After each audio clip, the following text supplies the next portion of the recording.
오늘 이 새벽 시간 함께 읽을 하나님의 말씀 누가복음 3장 10절에서 14절까지의 말씀입니다. 누가복음 3장 10절에서 14절까지의 말씀 여러분들을 대표해 제가 읽도록 하겠습니다. 누가복음 3장 10절 말씀부터 계속해서 읽어나가도록 하겠습니다. 무리가 물어 이르되 그러면 우리가 무엇을 하리이까? 대답하여 이르되 옷 두 벌 있는 자는 옷 없는 자에게 나눠줄 것이요 먹을 것이 있는 자도 그렇게 할 것이니라 하고 세리들도 세례를 받고자 하여 와서 이르되 선생이여 우리는 무엇을 하리이까 하매 이르되 부과된 것 외에는 거두지 말라 하고 군인들도 물어 이르되 우리는 무엇을 하리이까 하매 이르되 사람에게서 강탈하지 말며 거짓으로 고발하지 말고 받는 급료를 족한 줄로 알라 하니라. 아멘. 오늘 이 시간 우리는 세례받은 삶이라는 제목을 갖고 오늘 우리가 읽은 하나님의 말씀 함께 나누는 시간 갖도록 하겠습니다. 오늘 본문인 누가복음 3장 말씀에서 우리는 세례를 통해서 진정한 회개를 완성한 그리스도인들이 어떤 삶의 모습을 갖추어야 할지에 대해 배울 수 있게 될 것입니다.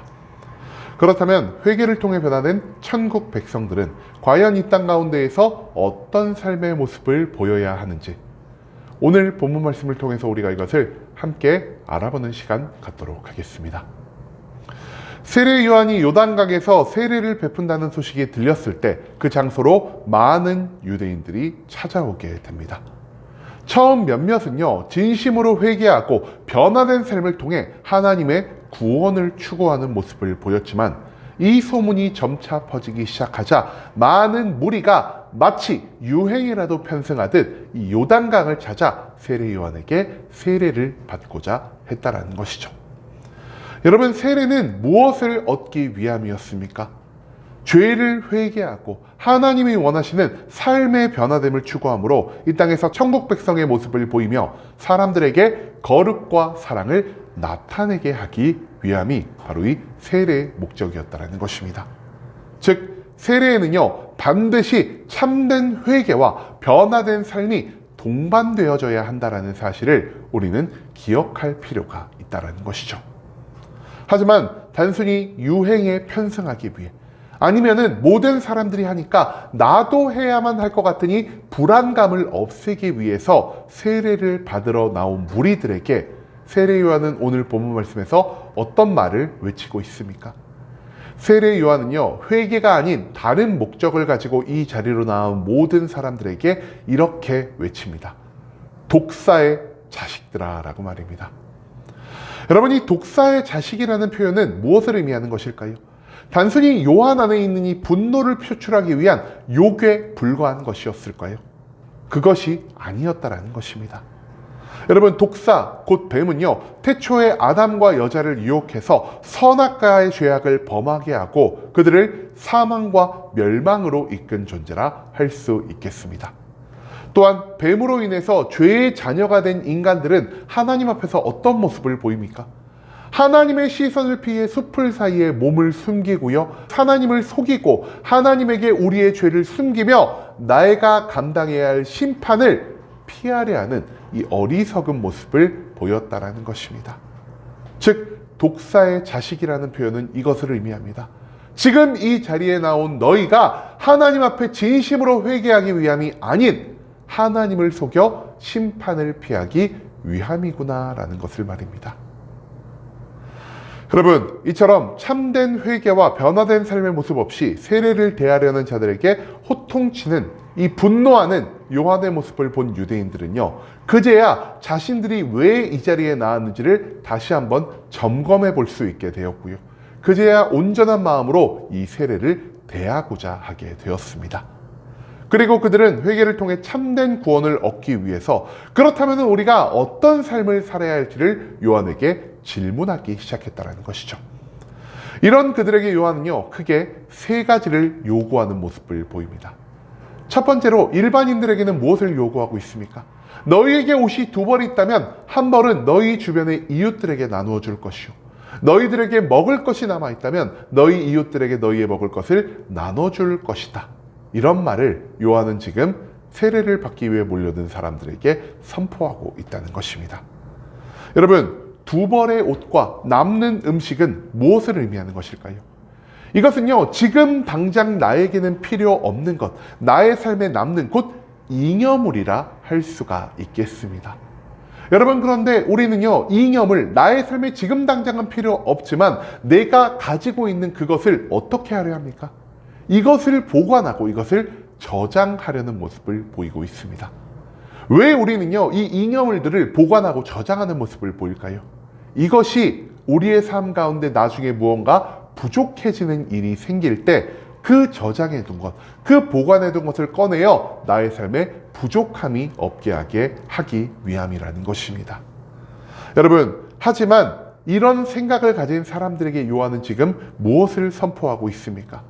하나님은요, 우리의 모든 필요를 알고 계신 분이시고요, 우리의 모든 필요에 따라 시시때때로 우리의 모든 필요한 것을 공급해 주는 분이라는 사실을 이 자리에 모인 모든 사람들에게 선포하고 있다는 것입니다. 즉, 모든 걸 공급하시는 하나님을 믿고 이웃과 너희의 것을 나누라. 하나님이 너에게 주실 것을 확신함으로 너희 주변의 사람들에게 하나님의 사랑을 값없이 나누며 살아가라라는 이 말을 요한은 지금 사람들에게 선포하고 있다는 것입니다. 둘째로 요한은 세리들에게 어떤 말을 하고 있습니까? 너희가 부과된 것 외에 타인의 것을 더 강탈하기 위해 많은 세금을 걷지 말라라는 것을 요청하고 있다는 것입니다. 여러분, 그 당시 유대에서 활동하던 세리들 대부분은 유대인들이었고요, 이들은 로마 정부의 세금을 거둘 권리를 받아서 이러한 세리의 일을 행하고 있는 자라 할 수 있겠습니다. 당시 세리들은요, 로마 정부에 직접적으로 월급을 받지 않았습니다. 그들이 로마 정부에 바쳐야 할 세금 일부를 제외하고 그 외에 거둔 세금이 그들의 월급이 되었다는 것이죠. 그렇기 때문에 세리들은요, 자신들이 로마 정부에서 받은 이 허가증, 즉 세리의 권한을 마음껏 휘두르면서 나의 만족과 유익을 누리기 위해서 타인의 것을 더욱더 많이 강탈하고 부과된 것 외에 엄청나게 높은 세금을 매겨서 나의 만족과 나의 유익을 추구하는 이 죄악된 모습을 보이며 살아가고 있었다는 것입니다. 즉, 그들은요, 그들 스스로가 나쁜 짓을 하고 있는 것을 알고는 있었지만 법적으로 그들은 아무런 문제가 없었기 때문에 이러한 죄악을 반복하며 사람들에게 계속해서 고통과 괴로움을 주는 어리석음을 범하고 있었다는 것입니다. 그런 그들에게 요한은 말합니다. 합법이라는 가면을 쓰고 타인을 착취하더라도 하나님은 너희의 모든 죄악을 지켜보고 계시며 너희의 죄에 합당한 심판을 반드시 내리실 것이다 라고 말입니다. 즉, 하나님이 언제나 나를 지켜보시며 그 나를 보시는 하나님이 죄를 미워하시는 분이라는 사실을 기억하므로 이웃에게 범죄하지 말고 살아갈 것을 요한은 그 자리에 모인 모든 사람들에게 선포하고 있다는 것입니다. 그리고 마지막으로 요한은요, 군인들에게 말합니다. 너희가 받은 급료로 족한 줄을 알며 너희가 군인으로서 해야 할 의무만을 지키며 살아가라 라고 말입니다. 당시 군인들은요, 그들이 가진 힘과 권력으로 타인의 것을 강탈하고 타인을 거짓 고발하는 모습을 보였습니다. 즉, 그들은 자신의 욕망을 추구하기 위해서 타인의 것을 빼앗고요, 남들을 괴롭히기 위해, 그리고 나에게 밉보인 자들을 괴롭게 하기 위해서 권력을 남용하는 모습을 보였다는 것입니다. 그렇기 때문에 요한은 말합니다. 너희들의 육신의 욕망을 따르지 말고 너희들의 악한 마음을 따르지 말고 하나님이 주신 너의 급료로 스스로 만족할 줄 알며 하나님이 너에게 주신 그 직업을 너의 사명으로 삼아 그 직업에 온전히 충실하며 살아가라 라고 말입니다. 즉, 하나님은 내가 감당할 수 있는 최상의 것을 이미 나에게 허락하여 주셨기에 내가 그 삶 속에서 보여야 할 모습은 오직 만족이요, 오직 나의 직업 윤리에 충실하며 살아가는 일이라는 사실을 요한은 그 자리에 모인 모든 사람들에게 선포하고 있다는 것입니다. 여러분, 오늘 말씀에서 요한은요, 진심으로 세례를 대하는 자들에게 무엇을 말하고 있습니까? 요한은 저들에게 더 많이 기도해라, 더 많은 율법을 너희가 익히며 살아가라라는 이러한 신앙에 관련된 말은 하고 있지 않습니다. 요한은 저들에게 일상 속에서의 삶의 변화를 추구하는 모습을 강조하고 있다는 것이죠.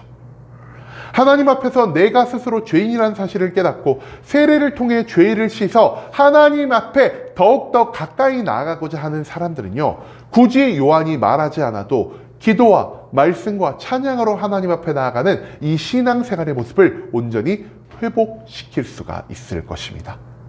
그런데 문제는 무엇입니까? 성전 안에서 내가 하나님 앞에 보이는 신앙의 열정이 아니라 나의 삶에서 너무나 많이 무너진 그 천국 백성, 그 언약 백성으로서 내가 보여야 할 삶의 모습을 회복시키는 것이라는 사실을 요한은 이미 알고 있었다라는 것입니다. 여러분, 요한은요, 왜 신앙생활의 변화만큼이나 삶의 변화를 강조하고 있는 것일까요? 우리가 그에 대한 이유를 창세기 4장 4절에서 5절까지에 나온 말씀을 통해서 발견할 수 있게 될 것입니다. 이 말씀 가운데에서 우리가 무엇을 찾아볼 수 있을까요? 하나님이 가인의 제사와 아벨의 제사를 받으셨는지 받지 않으셨는지에 대해서 찾아볼 수가 있다는 것입니다. 여러분, 하나님은요, 단순히 곡식을 싫어하시고 양을 좋아하시기 때문에 가인의 제사를 받지 않으시고 아벨의 제사를 받으신 것이 아닙니다. 이 말씀에서 하나님이 정확히 무엇을 언급하고 계십니까? 하나님이요, 가인과 가인의 제사를 받지 않으셨고요, 아벨과 아벨의 제사를 받아주셨다라는 것입니다. 한마디로 삶과 믿음이 함께하는 모습을 보일 때 하나님은 그의 삶의 모습을 기뻐하시며 그의 제사를 받아주는 분이시지만, 삶과 신앙생활에 괴리가 생겼을 때, 즉 신앙생활로는 하나님 앞에 거룩한 모습을 보이면서 나의 삶으로는 계속 죄악을 범하는 그러한 모습을 보일 때 하나님은 그자의 삶을, 그자의 신앙생활을 기뻐받지 않으신다라는 사실을 우리는 이 창세기의 말씀 가운데에서 찾아볼 수가 있다는 것입니다. 여러분, 그렇기 때문에 요한은요, 우리의 회개한 믿음이 변화되고 회복되는 것만큼 우리의 무너진 삶의 모습이 변화되고 회복되는 모습을 보여야만 이 세례를 통해 우리가 진정한 천국 백성으로 거듭날 수 있게 된다는 것을 백성들에게 알려주고자 했다는 것입니다. 여러분, 우리의 신앙생활은 변화하나, 우리의 신앙생활은 완전하나, 우리의 삶의 모습이 무너지고 우리의 삶의 모습이 여전히 죄악 가운데 있다면 우리가 받은 그 모든 세례, 우리가 계속해서 나타내는 신앙생활의 거룩은 하나님께 기뻐 연락되지 않을 것이라는 사실을 오늘 이 본문 말씀은 우리들에게 가르쳐 주고 있다는 것입니다. 여러분, 이제는 우리의 믿음과 우리의 삶이 온전히 하나 된 모습을 보여야 한다는 것을 기억할 수 있기를 원합니다. 아무리 회개하고 아무리 아름다운 신앙의 모습을 보일지라도 내가 나의 삶 가운데에서 변화됨을 보이지 못하고 계속해서 죄악을 반복하며 살아간다면 하나님은 우리를 여전히 죄인으로 규정하실 것이요, 그 죄인이 된 우리는 하나님 앞에 심판만을 받을 수밖에 없다라는 사실을 오늘 이 말씀은 우리들에게 가르쳐주고 있다는 것입니다.